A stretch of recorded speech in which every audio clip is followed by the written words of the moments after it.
अब श्री रामचंद्र जी और लक्ष्मण जी मुनि के साथ वहाँ गए जहाँ संसार को पवित्र करने वाली श्री गंगा जी बह रही थीं।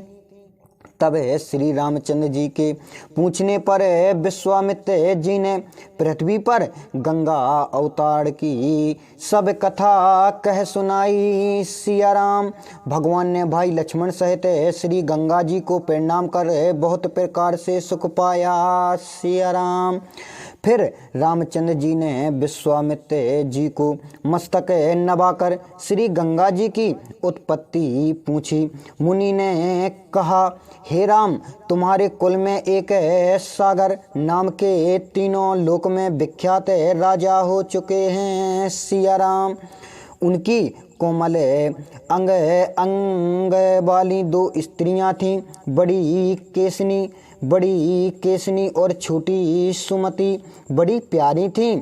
उनमें सब प्रकार के संपत्तित आदि गुण तो थे, परंतु पुत्र न होने से राजा के मन में बड़ा दुख था। सिया राम। हे रामचंद्र, एक समय वह दोनों रानियों को साथ ले वन में तपस्या के लिए गए। फल सहित अनेक सुंदर सुंदर घने वृक्ष लगे हुए थे, जहाँ तप और तेज के निधान भिंगु मुनि वास करते थे। सिया राम। राजा रानियों सहित प्रसन्न मन से 100 वर्ष तक वन में रहे, कठिन तप किया तथा भृंगु जी के दर्शन पाकर बहुत सी स्तुति की। सिया राम। राजा ने प्रणाम कर अपना दुख कह सुनाया। तब मुनीश्वर ने आशीर्वाद देकर वरदान दिया। फिर मुनि ने राजा की रानियों से यो कहा कि जो जिसके मन में आवे वह वही वर लेवे। सिया राम। उन्होंने सुनकर मुनीश्वर के चरणों पर माथा नवाकर कहा, हे स्वामी, जो तुम्हारे मन आवे वही वरदान दो। उन्होंने एक को एक पुत्र होने के लिए और दूसरी को सुंदर 60,000 पुत्र होने का वरदान दिया। सिया राम। वे सुंदर वर पाकर प्रसन्न हुए और हाथ जोड़कर चरणों में सिर नवाया। राजा स्त्रियों सहित अयोध्यापुरी में आए और आनंद सहित कुछ दिन व्यतीत किए। सिया राम। फिर सुंदर घड़ी और सुखदायक नक्षत्र जानकर केसिनी ने असमंजस को उत्पन्न किया और सुमति के गर्भ से तुम भी हुए, जिसमें एक से उतने पुत्र उत्पन्न हुए जितने मुनि ने कहे थे। सिया राम। राजा ने ब्राह्मण गुरु पर्वत और गणेश जी की पूजा कर आनंद सहित दान दिए। राजा ने शीघ्र सुंदर घी के घड़े मंगाए और उनमें सब पुत्रों को पधराया। सिया राम। इस भांति सब पुत्र उत्पन्न हुए और सब मनोकामना पूरी हुई। हे घनश्याम रामचंद्र, सुनो। फिर तो रात दिन आनंद के साथ बीतने लगे। सिया राम। कुटुंबी नगर के लोग, रानी और राजा सब आनंद के बस अंग में फूले ना समाते थे और दुख मिटे गए। बाल लीला कर कुमार बड़े हुए और इस अगम संसार में चरित्र करने लगे। सिया राम। सब मन में सुंदर काम होने लगे और इसी सुख में रहते रहते बहुत दिन बीत गए। सरयू नदी अयोध्यापुरी में उसके उत्तर दिशा की ओर बहती है और उनमें निर्मल जल भरा है। सिया राम। वह प्रजा लोगों के बहुत से बालक नित्य उठकर स्नान करते थे। वहाँ असमंजस नौका आया और उन बालकों का हाथ पकड़कर उस पर चढ़ा।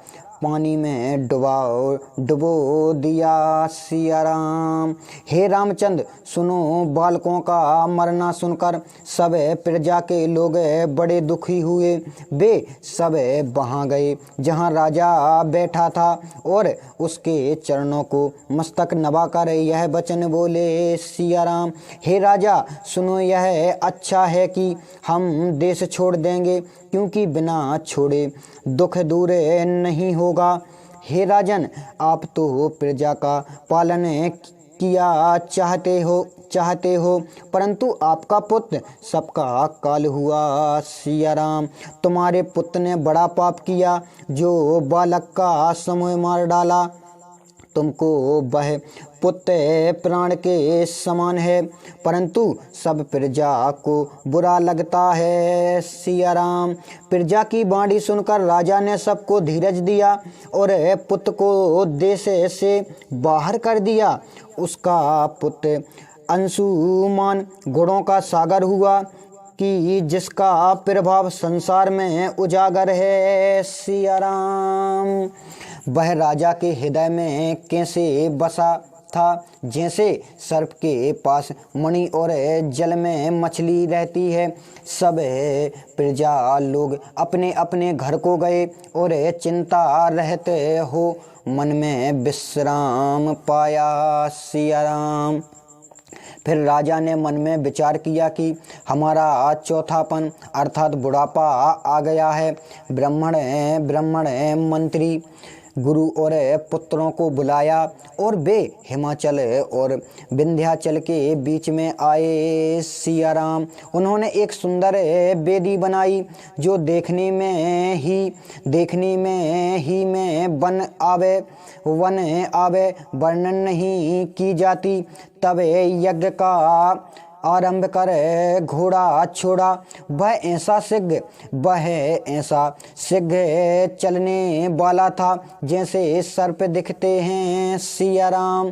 तब इंद्र ने उस कठिन यज्ञ का आरंभ सुनकर मन में विचार किया कि और आकर राजा के यज्ञ का घोड़ा चुरा लिया। यह भेद किसी ने नहीं जाना। सिया राम। फिर उसे लाकर कपिल मुनि के पास रखा, जिसे किसी ने नहीं जाना और ना किसी की वहाँ पहुँच थी। जो चतुर योद्धा रखवाले थे, उन्होंने भी घोड़ा लेते ना जाना। सिया राम। उन सब ने आकर राजा से कहा कि हे राजन, हम कहने में डरते हैं, घोड़ा किसी ने हर लिया और इसे कोई नहीं जानता। अब क्या करना चाहिए?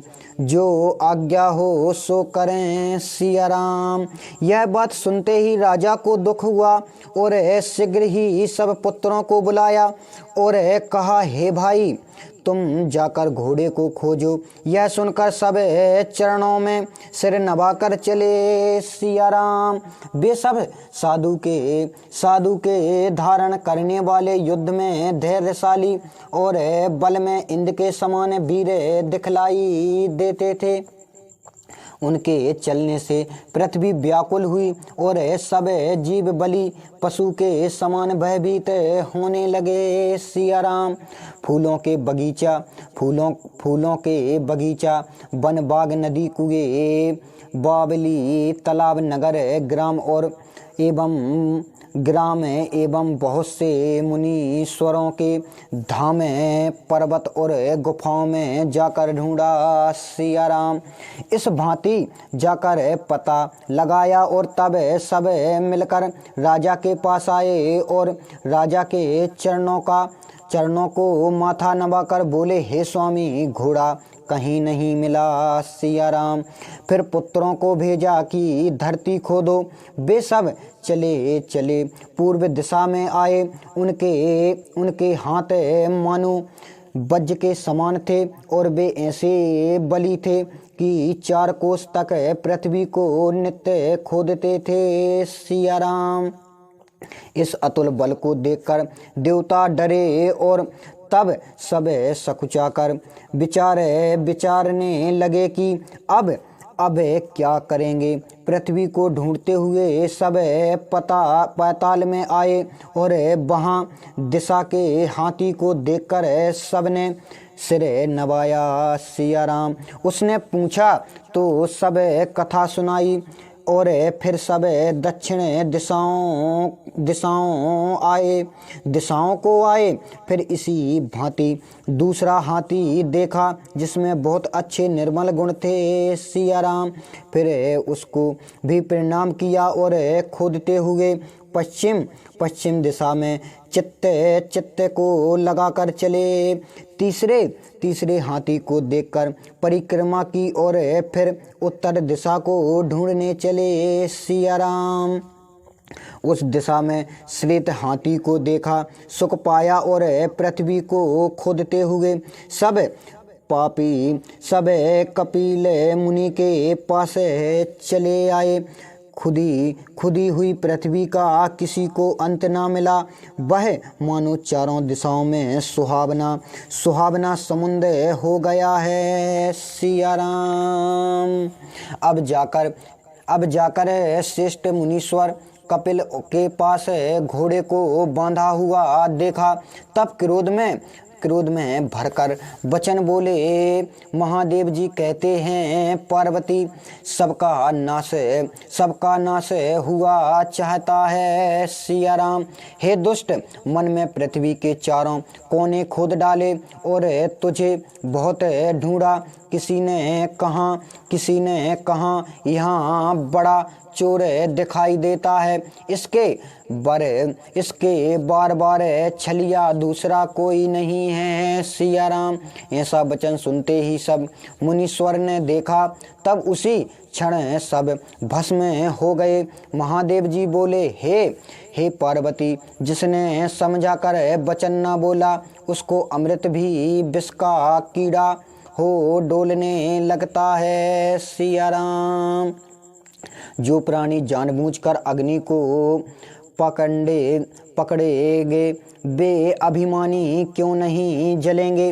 विश्वामित्र कहने लगे कि हे राम सुनो, जो जानकर विष इकट्ठा करते हैं वे क्यों नहीं मरेंगे। सिया राम।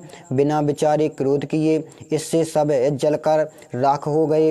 इधर जब पुत्रगण नहीं आए तब राजा ने अंशुमान को वहाँ बुलाया और उसको लाने के लिए उसे भेजा। सिया राम।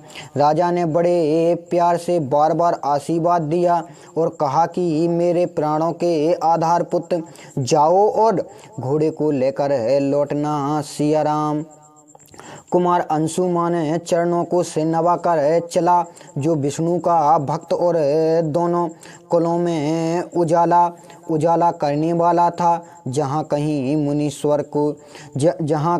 मुनीश्वर के स्थान देखता वहाँ दंडवत प्रणाम कर पूछता। सिया राम। मुनियों से यह आशीर्वाद पाकर चला कि हे राजन जाकर खोज करो, घोड़े को पाओगे।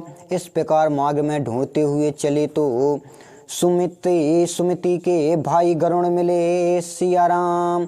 तब चरण छूते ही आशीष दी और जिस भांति सब पुत्र जले थे सो कथा कही। वचन सुनते ही बड़ा सोच हुआ। तब गरुण जी ने जाकर जले हुए लोगों का स्थान दिखलाया। सिया राम। वहाँ अंशुमान ने स्नान कर क्रम से सबको तिलांजलि दी और फिर गरुण बोले, हे प्यारे, तुमको एक बात बताता हूँ, सुनो। सिया राम। हे पुत्र सुनो, वही उपाय करो जिससे पृथ्वी गंगा जी आवें। उसके दर्शन से सबके पाप दूर हो जाएंगे और उनमें स्नान करने से बहुत पुण्य फल होगा। सिया राम। इस भांति अत्यंत पवित्रता की खानी गंगा जी को पाकर 60,000 पुत्र तर गए। ऐसे वचन सुनकर मन में बहुत प्यारे लगे। फिर गरुड़ जी समेत कपिल मुनि के पास आए सिया राम। तब राजा और गरुड़ जी ने मुनि के चरणों को प्रणाम किया और मुनि ने राजा को पहली कथा सुनाई। मुनीश्वर आशीर्वाद देकर राजा को घोड़ा दिया। तब राजा मन में प्रसन्न हो चले सिया राम। हे रामचंद्र जी, गरुड़ जी राजा को नगर के पास पहुंचाकर अपने लोग गए। अंशुमान